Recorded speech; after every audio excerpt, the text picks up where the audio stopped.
It finally got done. Tell us all about it and how it finally came together. Well, this was not an easy decision for Aaron Rodgers, something that he really weighed heavily for the last several months. There was some real options. Retirement was an option. Going to the Denver Broncos was an option as well. But in the end, thanks in part to so much of the work that the Green Bay Packers have done to make sure that Aaron Rodgers has been in the fold, appreciated, part of everything that they are doing, all of that. This is a lot of the reason why Aaron Rodgers ultimately decided earlier this morning to return to the Green Bay Packers, informing some friends and then informing the Packers. Pat McAfee officially broke the news a couple minutes ago. My understanding is that Rodgers has agreed to terms on a massive new extension for 4 years, $200 million in new money. So a long-term extension rather than a short-term deal.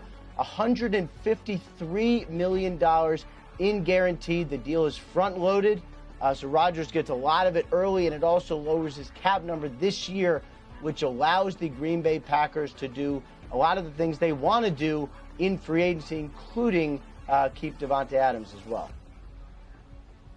For more perspective, we bring in our colleague, Tom Pelissero. And Tom, as Ian just detailed, we've been waiting for months to see what Aaron Rodgers would do, and now it seems that the Packers have a roadmap towards free agency and the draft.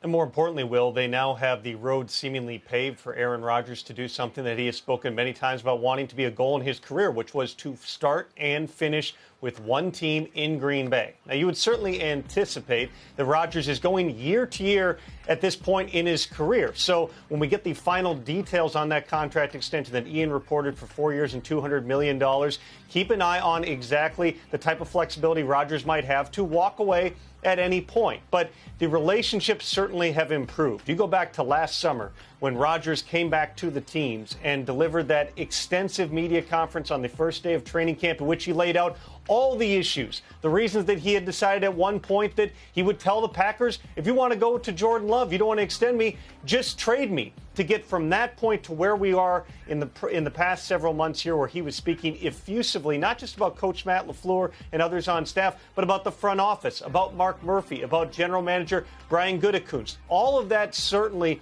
seemed to point toward Rodgers returning to Green Bay. But as Ian mentioned, there were real possibilities on the table. In the end, it came down to Denver or Green Bay.